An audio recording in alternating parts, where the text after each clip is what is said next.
Kita akan membuka Alkitab kita di dalam 2 Samuel. 2 Samuel pasal yang ke-16 ayat 1 sampai ayat yang ke-4. Ketika Daud baru saja melewati puncak, datanglah Ziba, hamba Mefiboset, mendapatkan dia membawa sepasang keledai yang berpelana dengan muatan 200 ketul roti, 100 buah kue kismis, 100 buah-buahan musim panas, dan sebuyung anggur. Lalu bertanyalah raja kepada Ziba, apakah maksudmu dengan semuanya ini? Jawab Ziba, keledai-keledai ini bagi keluarga raja untuk ditunggangi. Roti dan buah-buahan ini bagi orang-orangmu untuk dimakan. Dan anggur ini untuk diminum di padang gurun oleh orang-orang yang sudah lelah. Kemudian bertanyalah raja, di manakah anak tuanmu? Jawab Ziba kepada raja, ia ada di Yerusalem. Sebab katanya, pada hari ini kaum Israel akan mengembalikan kepadaku kerajaan ayahku. Lalu berkatalah raja kepada Ziba, kalau begitu kepunyaanmu lah segala kepunyaan Mefiboset. Kata Ziba, aku tunduk, biarlah kiranya aku tetap mendapat kasih di mata ya tuanku raja. Saya memberi tema khotbah hari ini adalah melewati padang gurun yang melelahkan. Melewati padang gurun yang melelahkan. Memang padang gurun itu lelah. Ada yang sudah pernah lewat padang gurun belum? Yang sudah lewat padang gurun, angkat tangan. Yang sudah pernah lewat padang gurun. Saudara kasih Tuhan, kalau kita berjalan di padang gurun, tidak ada pohon, begitu lama, jauh-jauh, naik gunung, turun gunung. Itu betapa melelahkan, capek saudaraku. Raja Daud melewati ini. Raja Daud melewati padang gurun yang betul-betul melelahkan. Kenapa? Karena dia dikejar-kejar oleh pasukan daripada Absalom.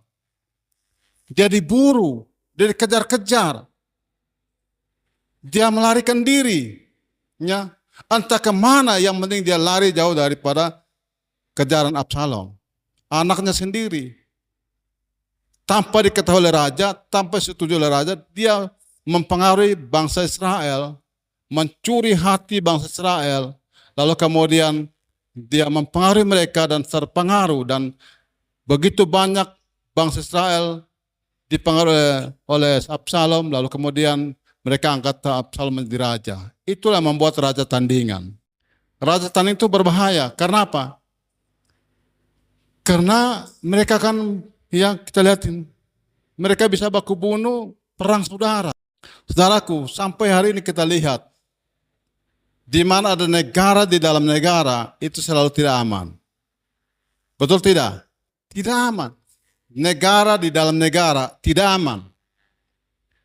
Contoh seperti Palestina, kenapa tidak aman? Karena ada negara di dalam negara.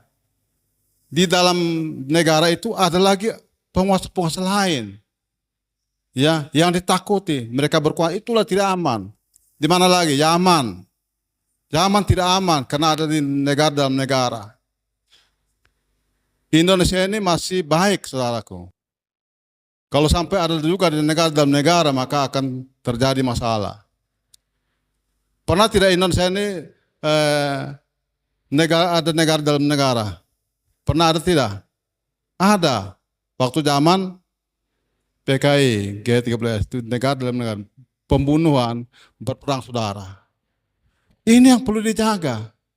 Saudaraku, inilah yang dikatakan bahwa Daud melewati padang gurun yang sangat melelahkan, sangat membosankan, sangat capek. Tapi apakah Daud putus asa? Apakah Daud lemah? Tidak, dia terus berjalan. Kita dengar berita, Bagaimana tentara Israel, ada yang sudah bisa sampai mengundurkan diri karena perang yang membosankan. Tentara Rusia bisa mereka menarik diri karena perang yang membosankan, perang yang melelahkan. Saudaraku, firman Tuhan hari ini mengingatkan kita melewati padang gurun yang melelahkan. Amin.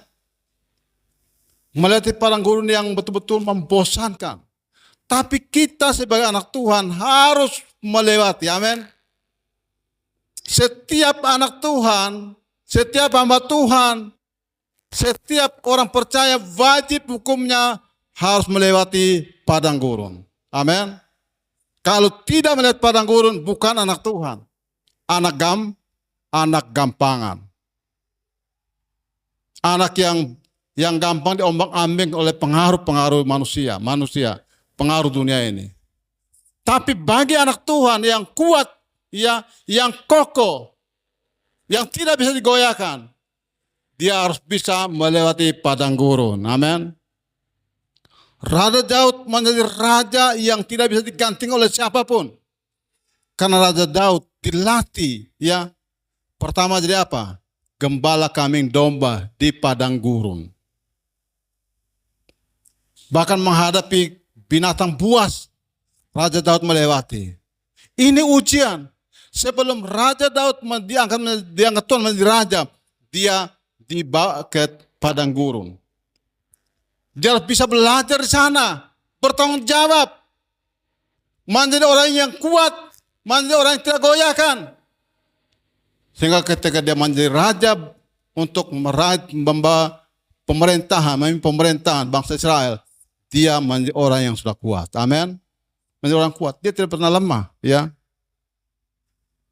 Padang gurun yang sangat melelahkan itu bicara tentang masalah persoalan hidup kita. Ya. Masalah persoalan hidup kita yang kita hadapi dari hari ke hari. Dan setiap orang pasti akan melewati padang gurun. Karena tanpa melewati padang gurun, kita tidak akan bisa melihat Allah bekerja. Amin. Harus bisa. Orang yang siap melihat padang gurun, dia akan melihat Tuhan bekerja. Amin. Karena ketika Allah mengizinkan kita melewati padang gurun, Allah tidak membiarkan kita jalan sendiri. Amin. Allah akan memperlengkapi kita dengan kuasanya. Akan diberikan kemampuan buat kita untuk bisa melewati. Amin. Belajar seperti Raja Daud. Amin. Jadi jemaat yang belajar seperti Raja Daud, siap melewati padang gurun.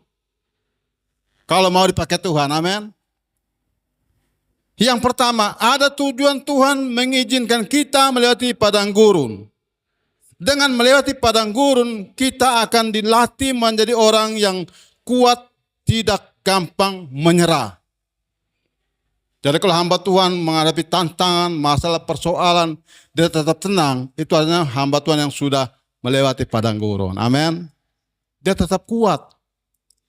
Biar ada tantangan, dia ada persoalan, ada kesulitan, dia tenang. Dia santai.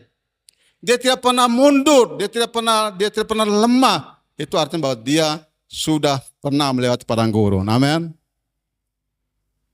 Tapi ketika seorang hamba Tuhan, ketika menghadapi tantangan, dia lari. Dia tinggalkan. Itu bukan hamba Tuhan. Amin. Itu dia belum pernah melewati padang gurun. Ya.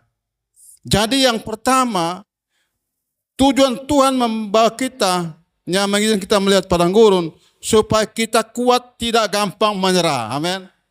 Bilang supaya saat kuat, tidak gampang menyerah. Amin. Ya. Kalau ada masalah persoalan, tetap kuat. Karena itulah kita sedang melewati padang gurun. Supaya apa? Supaya kita tetap kuat.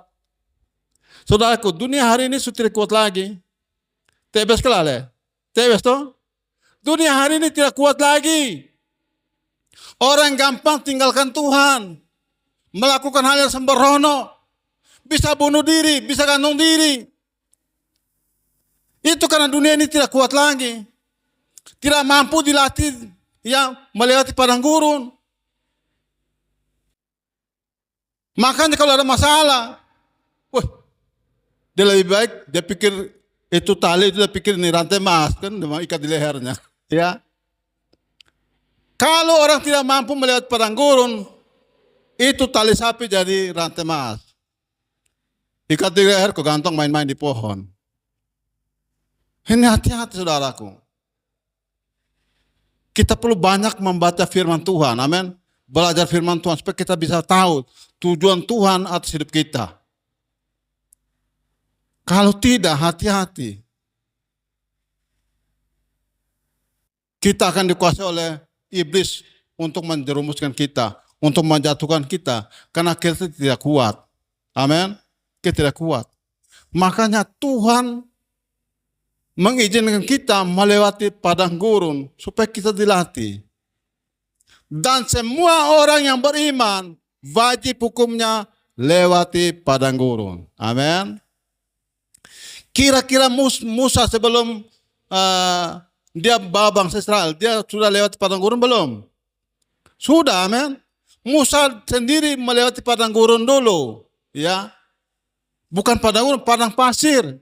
Padang pasir sampai padang gurun. Amin. Musa lewati dulu sendiri. Tinggalkan zona nyamannya. Sebagai anak raja, sebagai penguasa di sana. Dia tinggalkan, dia tahu bahwa ini bukan tempat saya. Dia tinggalkan, dia keluar. Dia dibawa Tuhan keluar, melewati padang pasir sampai padang gurun. Dan sampai padang gurun, Musa bertemu Tuhan, amin.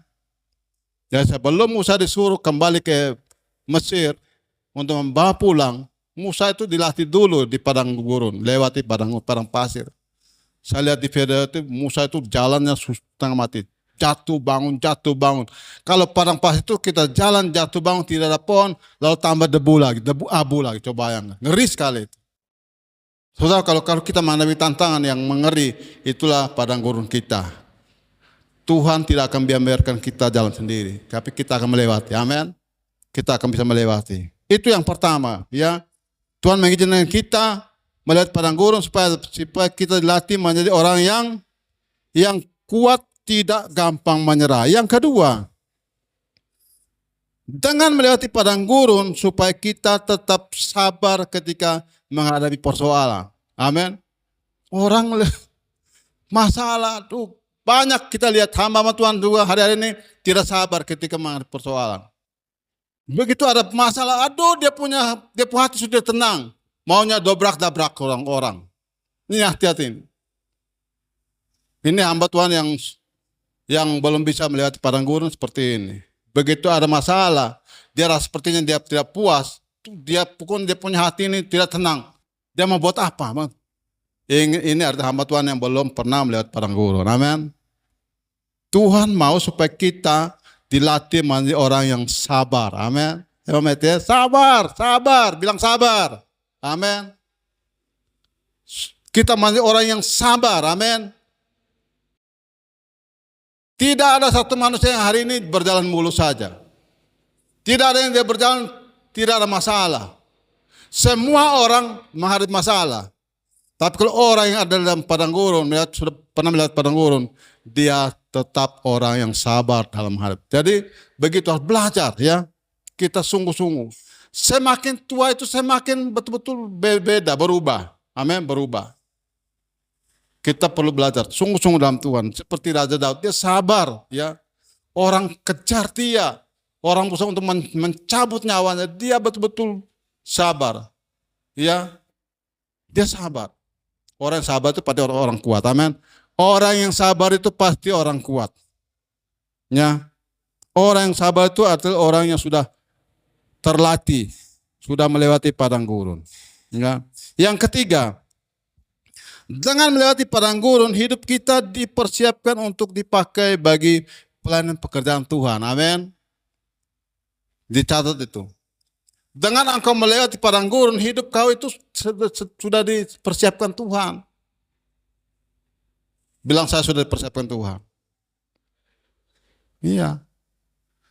Tuhan sedang mempersiapkan kita untuk dipakai Tuhan. Amin. Siapa yang tidak pernah melewati padang gurun?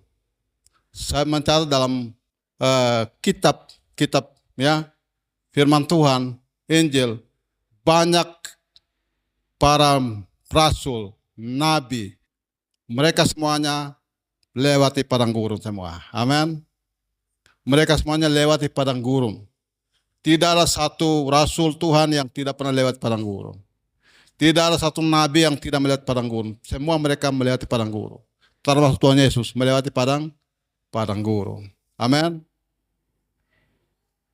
Di sanalah dia diuji bagaimana kemahakuasaannya. Bagaimana membuktikan Tuhan Yesus adalah sebagai anak Tuhan, sebagai Tuhan Yesus, sebagai Tuhan. Dia dibawa ke padang gurun. Amin. Oleh siapa? Iblis. Amin. Tuhan Yesus dibawa iblis ke padang gurun untuk dicobai, untuk diuji, sampai diketahui bahwa dia ini betul-betul anak Allah yang maha tinggi. Dia adalah anak Allah yang maha tinggi. Kalau Tuhan Yesus saja demikian dia harus lewati padang gurun, kok tidak mau? Makanya banyak orang tidak berani melewati padang gurun, saudaraku. Menjadi hamba Tuhan, menjadi anak Tuhan, harus siap melewati padang gurun. Melayani jiwa-jiwa, melayani umat-umat Tuhan. Mungkin kita menghadapi situasi yang sulit, penolakan, atau ada tekanan. Inilah padang gurun, amin. Padang gurun. Kita perlu menjadi orang yang betul-betul berdiri kuat, kokoh dan teguh di dalam Tuhan. Ya. Dengan melewati padang gurun, hidup kita dipersiapkan untuk dipakai bagi pelayanan pekerjaan Tuhan. Seperti Musa, saudara. Musa itu dipersiapkan Tuhan. Maka sebelum Musa membawa orang Israel dari Mesir, keluar dari Mesir, dia dulu sendirian melewati padang gurun dulu. Amin. Melewati padang gurun dengan jalan yang betul-betul menyulitkan, ya, melelahkan. Jatuh bangun. Orang lewat padang gurun itu tidak ada jalan mulus-mulus, tidak ada seperti di sini jalan lewat aspal, tidak ada. Itu jatuh bangun. Tapi dia sekalipun berat dan tertatih-tatih, dia akan berjuang sampai tempat tujuan. Dan di sanalah Tuhan melihat ini orangnya. Amin. Ini orang. Dia sudah melewati latihan, sekarang kau kembali ke sana. Tuhan suruh Musa kembali ke sana, kembali dan membawa bangsa Israel keluar dari Mesir, melihat padang gurun dengan kekuatan Allah. Amin. Amin. Tongkat yang dipegang di tangannya itu adalah kelambang daripada kekuatan Allah. Nah, kalau Tuhan membawa kita ke padang gurun, Tuhan tidak pernah membiarkan kita berjalan sendiri. Amin. Pasti Tuhan akan kasih kekuatan bagi kita. Ya. Jadi kita perlu mengikuti Tuhan dengan sungguh-sungguh. Ya. Jangan pernah lemah dan putus asa. Yang keempat, dengan melewati padang gurun, hidup kita menjadi saksi bagi Tuhan. Amin.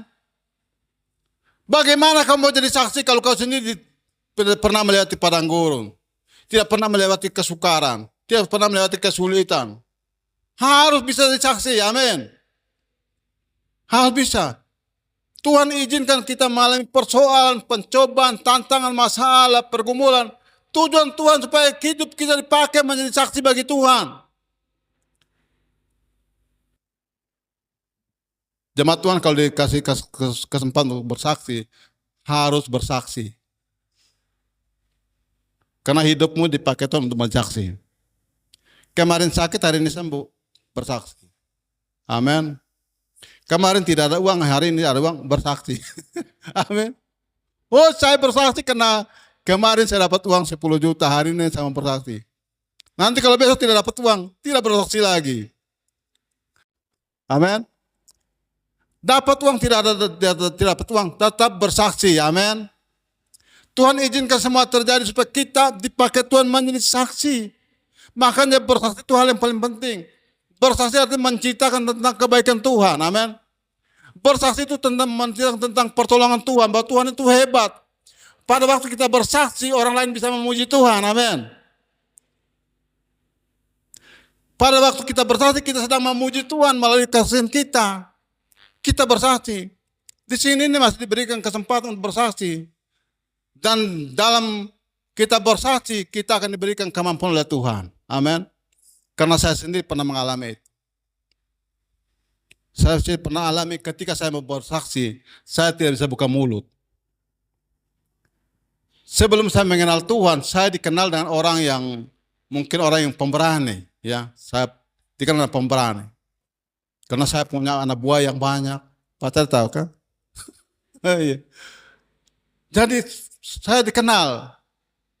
Saya punya anggota yang banyak. Anggota yang tukang minum mabuk dong. Bukan anggota apa. Kalau pacar ya punya anggota ya pasukan, ya.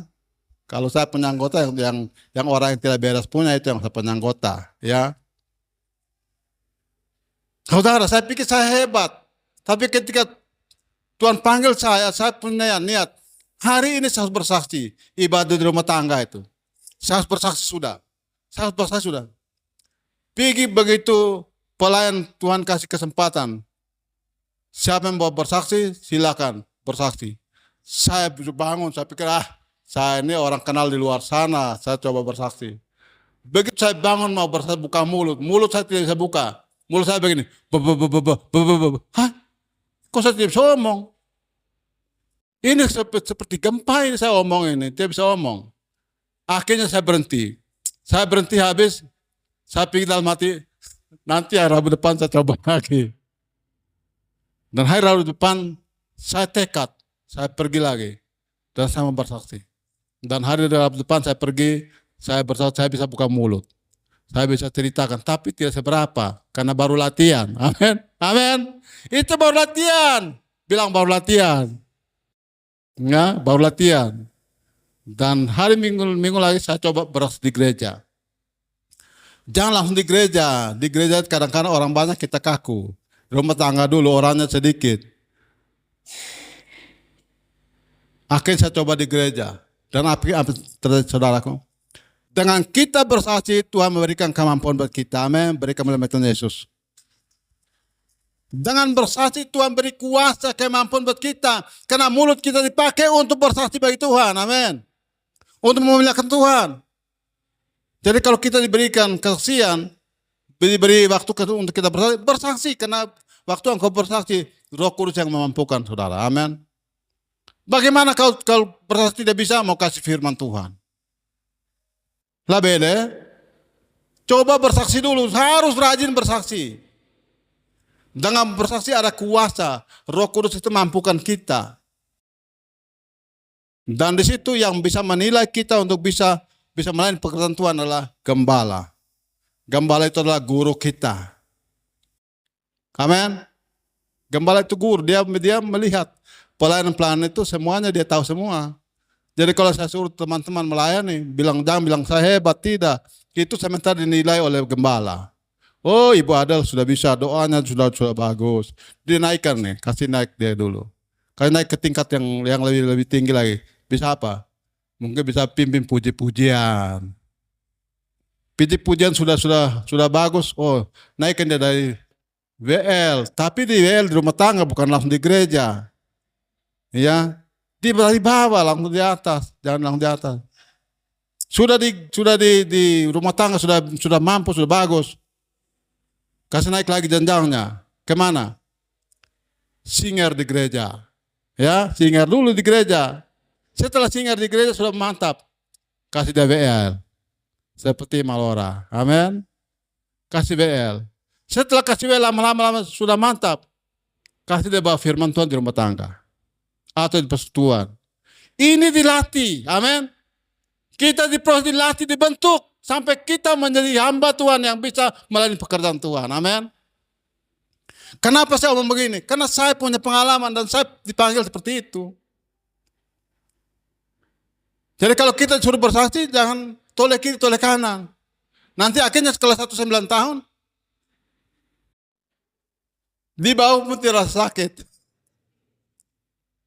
Ada di kampung kita, ada orang tua cerita. Ada satu orang, dia sekolah kelas 1 sampai 9 tahun. Sampai 9 tahun, tidak naik kelas, tetap kelas 1 9 tahun. Satu ketika, dia berkelahi dengan kawan. Berkelahi, itu dia di bawah. Dia tidak kuat lagi. kena pukul setengah mati dari kawannya. Setelah itu dia bangun, dia pukul dada. Kau lihat ini biar kelas 1 9 tahun, di bawah pun tidak sakit. Coba, ini otaknya bagaimana? Kita ini datang ibadah di gereja itu kita sekolah, amin. Jangan ibadah suruh berdoa pun tidak bisa, harus bisa melatih, amin. Kita ini sekolah, datang di gereja itu kita sekolah. Tuhan bilang apa? Akulah guru dan Tuhan. Kita datang berguru dengan Tuhan, berguru sama Tuhan. Saya punya doa khusus. Tuhan, saya tidak masuk sekolah. Ya, saya masih sekolah sama Tuhan karena Tuhan adalah dosen saya, Tuhan adalah guru saya. Tuhan akan memberikan kemampuan buat saya. Amin. Jadi kemampuan murni dari Tuhan. Dan ini yang maksudnya Tuhan, bahwa kalau Tuhan izinkan kita, ya, izinkan kita untuk melewati padang gurun, itu supaya kita menjadi saksi bagi Tuhan. Dari hasil kesaksian itu, keberanian bersaksi itu, Tuhan beri kemampuan. Amin. Kemampuan untuk kita bisa melayani pekerjaan Tuhan. Yang kelima, setiap orang yang percaya, ya, anak-anak Tuhan, hamba-hamba Tuhan, wajib hukumnya harus melewati padang gurun. Wajib hukumnya melewati wajib hukumnya. Amin. Ada yang bilang, saya ini orang beriman, saya kenal Tuhan, saya percaya sama Tuhan. Itu bagus. Saya orang beriman, saya orang percaya sama Tuhan. Itu bagus. Tapi pertanyaannya, dia sudah lewat padang gurun sebelum? Amin. Banyak orang mengakunya orang beriman, tapi tidak berani melewati padang gurun. Mengaku orang beriman. Tuhan mau cari orang yang beriman dan mau lewati padang gurun. Amin. Kenapa? Karena kalau kita tidak melewati padang gurun, kita adalah orang-orang gampangan.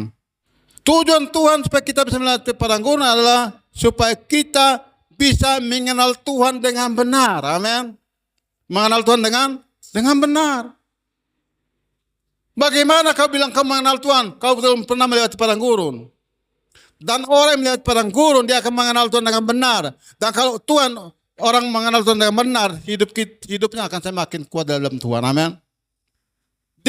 Dia mengenal Tuhan dengan benar, dia akan membangun persatuan yang kuat, keintiman dengan Tuhan. Kenapa? Karena dia kenal siapa itu Tuhan. Tapi beriman tanpa mengenal Tuhan, tanpa melihat padang gurun, dia tidak mengenal Tuhan. Amin. Dia tidak mengenal Tuhan. Jadi yang kelima adalah supaya bisa kita mengenal Tuhan dengan benar. Ya. Orang yang diizinkan Tuhan untuk melewati padang gurun supaya bisa mengenal Tuhan dengan benar. Ya, kalau orang sudah mengenal Tuhan dengan benar, dia akan semakin setia sama Tuhan. Amin. Dia akan semakin intim dengan Tuhan karena dia mengenal Tuhan dengan benar. Tapi kalau orang yang tidak pernah melihat padang gurun, dia mengenal Tuhan, tidak mengenal Tuhan dengan benar, hari Minggu juga dia tidak kenal hari Minggu. Hari ibadah dia tidak kenal hari ibadah. Tuhan mengizinkan kita melewati padang gurun supaya kita mengenal Tuhan dengan benar, supaya kita terus intim dengan Tuhan, melekat dengan Tuhan, kuat di dalam Tuhan. Itulah rencana Tuhan, itulah maunya Tuhan. Ya, Musa melewati padang gurun. Amin. Daniel melewati apa?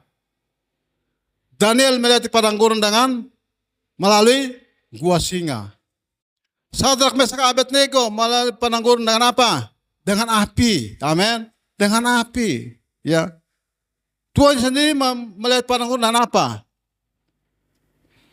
Iblis membawa Tuhan Yesus ke padang gurun untuk dicobai. Ya. Untuk dicobai. Kita perlu sungguh-sungguh dalam Tuhan. Ketika kita melewati padang gurun, Allah akan memperlengkapi kita dengan kuasanya supaya kita bisa mampu melewati. Jadi Tuhan kalau izinkan kita melewati padang gurun, Tuhan menyertai kita. Amin. Dia akan berikan kita dengan kekuatan, berikan kita kuasa untuk kita mampu melewati padang gurun. Saudaraku, ketika saya mengenal Tuhan, ya, saya bertobat, ya, saya memberi diri, dibaptis, ya. Lalu kemudian saya mulai setia sama Tuhan. Saya diizinkan Tuhan melewati banyak masalah. Padang gurun, saudaraku. Padang gurun, kesulitan, kesukaran, masalah silih berganti. Tapi Tuhan memberi kekuatan buat saya.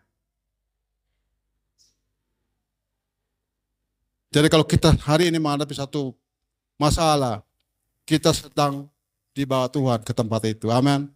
Supaya di sanalah kau bisa mengenal Tuhan. Supaya di sana kita bisa lihat Tuhan bekerja di tengah-tengah kehidupan kita. Daud bisa melewati padang gurun yang sangat melelahkan karena Daud bersandar kepada Tuhan dan Daud percaya bahwa Tuhan akan menyelamatkan dia. Dia bersandar pada Tuhan. Ya. Di 2 Samuel pasal yang ke-22 ayat yang ke-19-20. Mereka menghadang aku pada hari sialku, tetapi Tuhan adalah sandaran bagiku.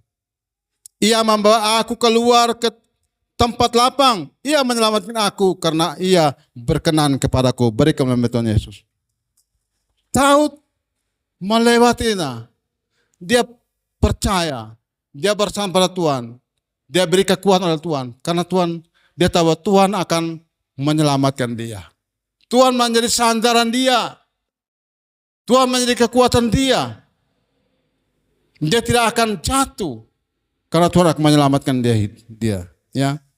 Karena Tuhan berkenan kepadanya.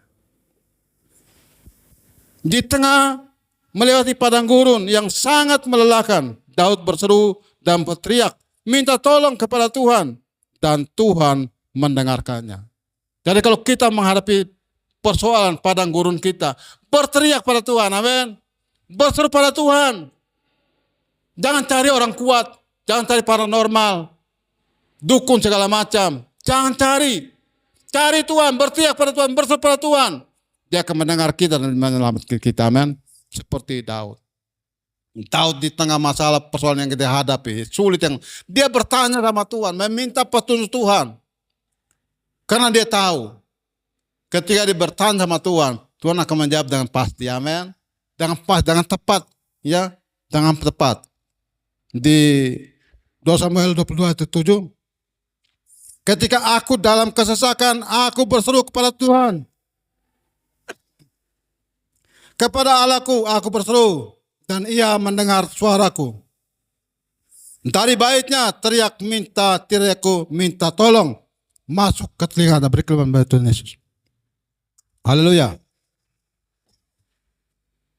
Melewati persoalan, melewati kesukaran, kesulitan. Itu adalah padang gurun kita. Wajib hukumnya kita berteriak pada Tuhan. Bersandar pada Tuhan. Karena Tuhan itu adalah Bapa yang baik. Dia tidak pernah akan meninggalkan kita. Dia tidak pernah akan membiarkan kita.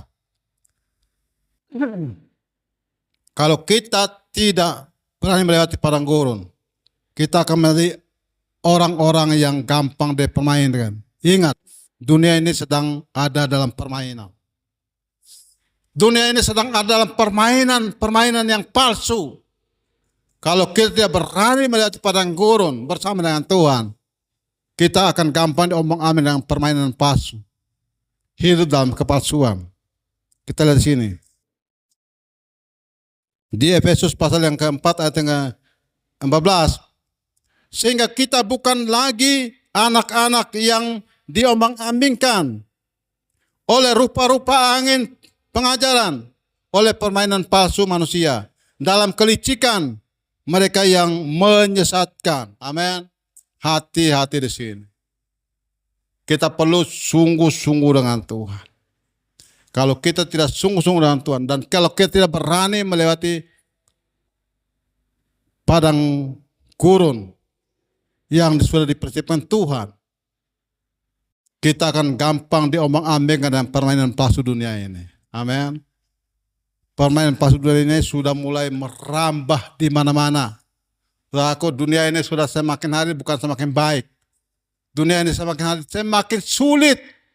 Ada penipuan di mana-mana, ada kepalsuan di mana-mana, ada kejahatan di mana-mana. Anak-anak Tuhan harus sungguh-sungguh ada dalam Tuhan. siap melewati semuanya. Kita akan menjadi orang yang kuat dalam Tuhan. Karena ketika kita melewati padang gurun,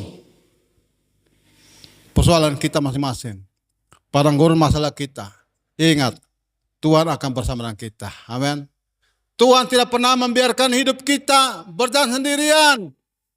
Tapi kalau hari ini Tuhan izinkan kita melihat padang gurun, ada rencana Tuhan buat kita. Amin. Ada rencana Tuhan buat kita. Ya, itu yang pertama kita lihat. Ada rencana Tuhan. Ya, yang pertama supaya kita kuat, tidak gampang menyerah. Yang kedua, supaya kita sabar ketika menghadapi persoalan. Yang ketiga, supaya kita dipakai Tuhan untuk melayani pekerjaan Tuhan. Yang keempat, supaya kita menjadi saksi bagi Tuhan. Dan yang kelima, supaya kita mengenal Tuhan dengan benar. Amin. Mengenal Tuhan dengan benar. Ya, kalau hari ini Tuhan izinkan kita, mari kita sungguh dengan Tuhan. Mari kita lebih dekat dengan Tuhan. Mari kita pertaruhkan hidup kita pada Tuhan. Mari kita bersandar pada Tuhan. Mari kita berserah pada Tuhan. Karena Tuhan akan melakukan yang terbaik bagi kita ketika kita sungguh-sungguh dengan Tuhan. Amin. Jangan pernah lemah. Jangan pernah putus asa. Jangan pernah menyerah. Tetap bangkit dan berjuang. Bahwa Tuhan tidak akan pernah meninggalkan kita berjuang sendirian. Berjalan sendirian. Melewati sendirian. Tapi dia akan terus berjalan bersama dengan kita. Semua ada tujuan Tuhan. Supaya kita bisa mengenal siapa Bapa itu. Amin. Siapa Bapa kita itu. Bapa yang memperhatikan kita. Bapa yang mau berkorban buat kita. Bapa yang mau menyerahkan diri buat kita. Bapa yang mau menyelamatkan kita. Bapa itu kita harus cari. Bapa itu kita harus sungguh-sungguh membangun keintiman dengannya. Karena dia adalah Bapa yang baik. Kalau Bapa sedang melatih kita untuk melewati satu persoalan, artinya Bapa punya rencana yang indah bagi hidup kita. Jangan pernah putus asa ketika kita dilatih oleh Bapa kita. Amin. Ketika kita dilatih oleh Bapa kita. Yang rencana mau jadi polisi siap mau dilatih. Yang mau rencana jadi tentara siap dilatih. Amin. Siap dilatih. Sebelum pergi latihan tentara, latih diri sendiri dulu. Mungkin lari ke, apa ke, latihan bela diri ke, sehingga sampai di sana kau sudah terlatih dari sini. Amin. Amin. Bilang saya adalah orang yang sudah dilatih. Saya sudah lewati padang gurun. Sekarang saya siap melayani pekerjaan Tuhan. Amin.